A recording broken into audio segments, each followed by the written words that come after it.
নমস্কার। আজকে ধনুরাশির বিষয় নিয়ে কথা বলবো।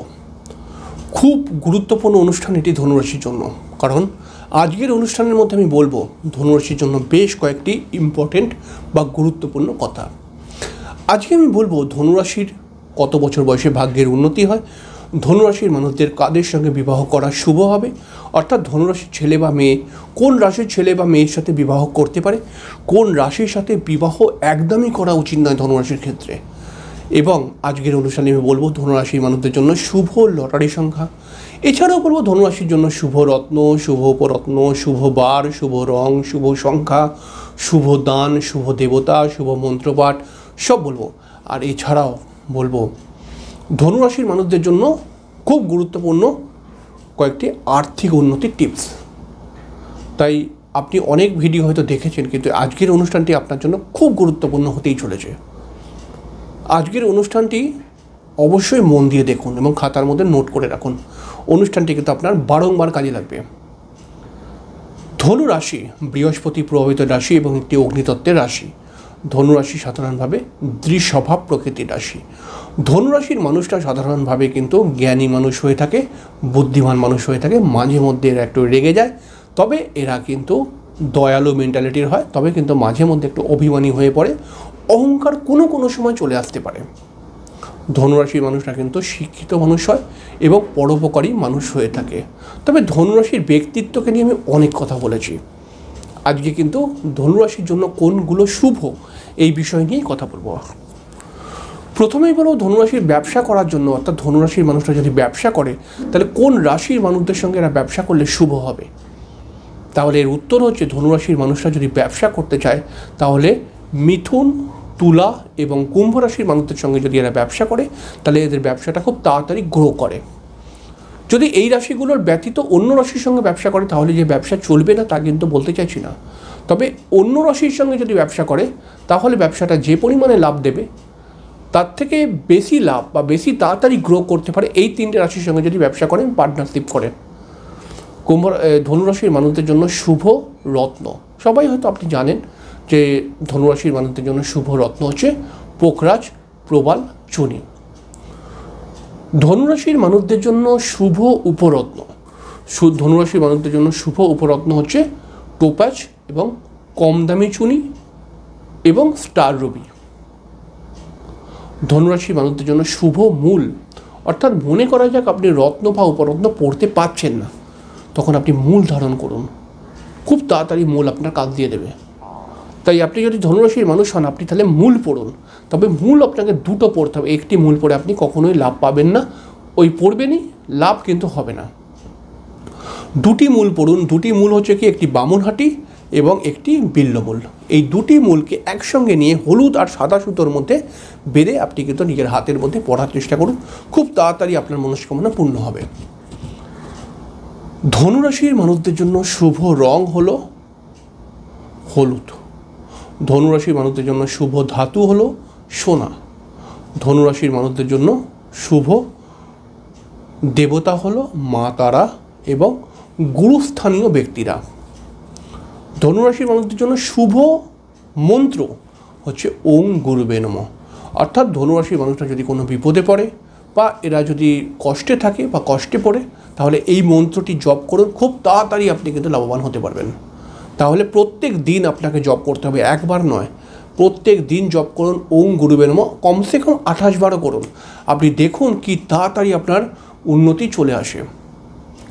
ধনুরাশির মানুষদের জন্য সব থেকে শুভ সংখ্যা হচ্ছে 1, 2, 3, 9, 10, 11, 12, 18, 20। অবশ্যই খাতার মধ্যে নোট করে রাখুন। এবার এই সংখ্যাগুলোকে কেমন করে কাজে লাগাবেন দেখুন। প্রথমে আপনি নোট করেছেন 1, 2, 3, 4, 9, 1, 2, 3, 9, 10, 11, 12, 18, 20। এইবারে এই সংখ্যাগুলোর যে বললাম এই তারিখে যদি আপনি শুভ কাজ করতে যান তাহলে পরে কিন্তু আপনি অনেকটাই লাভবান হতে পারেন। যেমন আমি বললাম 2, 3, 9, 10 শুভ সংখ্যার মধ্যে, মানে মাসের 2 তারিখে বা 3 তারিখে বা 10 তারিখে বা 9 তারিখে যদি আপনি শুভ কাজ রাখেন তাহলে পরে কিন্তু কাজটি সফলতা লাভ করতে পারে। ধনুরাশির মানুষদের জন্য শুভ বার হলো বৃহস্পতিবার এবং রবিবার। ধনুরাশির মানুষদের জন্য শুভ দান, অর্থাৎ দান, আমাদের শাস্ত্র বলেছে দান খুব জরুরি, কারণ আমাদের পূর্বজন্মের কিছু নেগেটিভ বা অশুভ কর্মফল আমাদেরকে এই জন্মেও কিন্তু সমস্যাগ্রস্ত করে দেয়। তাই আমরা দেখেছিও যে আমরা সমস্ত প্রতিকার প্রতিবিধান সব কিছু করেও তবুও যেন কিছু একটা সমস্যা আমাদের ঘিরে ধরে। তো এটা হচ্ছে পূর্বজন্মের অশুভ কর্মফল। এই অশুভ কর্মফলকে দান করে ঠিক করতে হয়। তাহলে ধনুরাশির মানুষরা দান করুন, এবং আপনি যখনই পারবেন দান করার চেষ্টা করুন। সেক্ষেত্রে আপনি কিন্তু ছোলার ডাল, হলুদ ফল বা হলুদ কোনো সামগ্রী আপনি কিন্তু দান করতেই পারেন। এটা আপনার জন্য খুব শুভ হবে। ধনুরাশির মানুষরা কোন রাশির সঙ্গে বিবাহ করলে সবথেকে শুভ হবে? ধনুরাশি মানুষেরা বিবাহ করতে পারে সিংহ রাশি, কন্যা রাশি, কুম্ভ রাশি, মীন রাশি, মেষ রাশি এবং ধনুরাশির সাথে যদি এরা বিবাহ করে তাহলে এর বিবাহিত জীবনটা ভালো হতে পারে। ধনুরাশির মানুষদের কোন রাশির সাথে একদমই বিবাহ চলবে না? তাহলে এর উত্তর হচ্ছে ধনুরাশির মানুষরা যদি বৃষ রাশির সঙ্গে বিবাহ একদম করা উচিত নয়। বৃষ রাশির সঙ্গে যদি ধনুরাশি বিবাহ করে ফেলে তাহলে কিন্তু বিবাহিত জীবনে খুব তাড়াতাড়ি সমস্যা চলে আসতে পারে। ধনুরাশির মানুষদের জন্য শুভ লটারির সংখ্যা, ধনুরাশির মানুষদের জন্য শুভ লটারির সংখ্যাটাকে ভালো করে নোট করুন। 10, 11, 12, 14, 16, 20, 21। এবার লটারির সংখ্যাটাকে কেমন করে ব্যবহার করবেন দেখুন। প্রথমে আপনি একটি লটারি নির্বাচন করুন। তবে হ্যাঁ, লটারির সংখ্যা বলার আগে একটি কথা বলে দিই। লটারির সংখ্যা বা লটারির জন্য শুভ লটারি প্রাপ্তি করার সংখ্যা দিলেই যে লটারি লেগে যাবে তা কিন্তু নয়। নিজের জন্মছকের মধ্যে লটারি প্রাপ্তির যোগ থাকতে হবে, তবেই কিন্তু লটারি লাগতে পারে। নিজের জন্মছকের মধ্যে লটারি প্রাপ্তির যোগ রয়েছে এবং এই নম্বরগুলোকে ইউজ করেছেন, তখন কিন্তু লটারি পাওয়ার সম্ভাবনা খুব তাড়াতাড়ি বেড়ে যায়। নাম্বারগুলো ভালো করে নোট করুন, কেমন করে ব্যবহার করবেন দেখছি, বলে দিচ্ছি।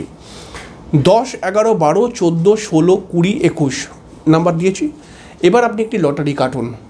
লটারি কাটবেন বলে মানে একটি লটারিকে নির্বাচন করুন। এবার লটারির মধ্যে যে নাম্বার থাকে 6টি বা 7টি বা 8টি নাম্বার থাকে, এর লাস্ট 4টে নাম্বারকে আপনি দেখুন। এই লাস্ট 4টে নাম্বারকে দুটি ভাগে বিভক্ত করুন। দুটি ভাগে বিভক্ত করার পর যে দুটি করে নাম্বার আসছে ওই নাম্বারগুলো যেন এই নাম্বারগুলোর মধ্যে হয়। মনে করা যাক লাস্টের 4টি নাম্বার 10 এবং 18, বা লাস্টের 4টি নাম্বার মনে করা যাক 11 এবং 20। তাহলে পরে এই লটারিটা লাগার সম্ভাবনা আছে। যদি সেটা 3টে নাম্বার হয়ে যায়, মানে 3টে যদি এখান থেকে চলে আসে, তাহলে তা আরও তাড়াতাড়ি লাগার সম্ভাবনা হবে। যেমন মনে করা যাক লাস্ট 4টে নাম্বারের মধ্যে রয়েছে 2, তারপরে রয়েছে 9, তারপরে রয়েছে 18। তাহলে 3টে আমরা এখানকার লাকি নাম্বার পেয়ে গেলাম, তাহলে খুব তাড়াতাড়ি ওটা কিন্তু লাগার সম্ভাবনা বাড়বে। এরকমভাবে লটারি কাটতে হবে।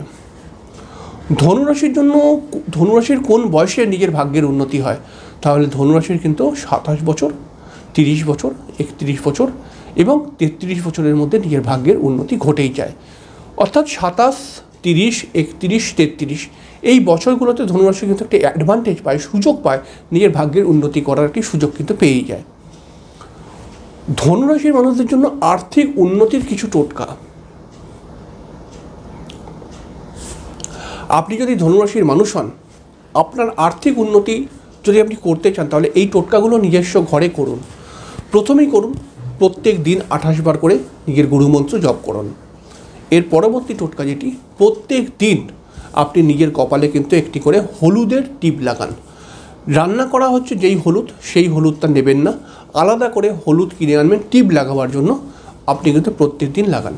যদি আপনি হলুদকে নিয়ে কনফিউশনে পড়ে যান তাহলে পারে দোকানে গিয়ে, দশকর্মার দোকানে গিয়ে অষ্টগন্ধা কিনুন। অষ্টগন্ধার টিপ একটুখানি করে নিজের কপালের মধ্যে প্রত্যেক দিন লাগাবার চেষ্টা করুন।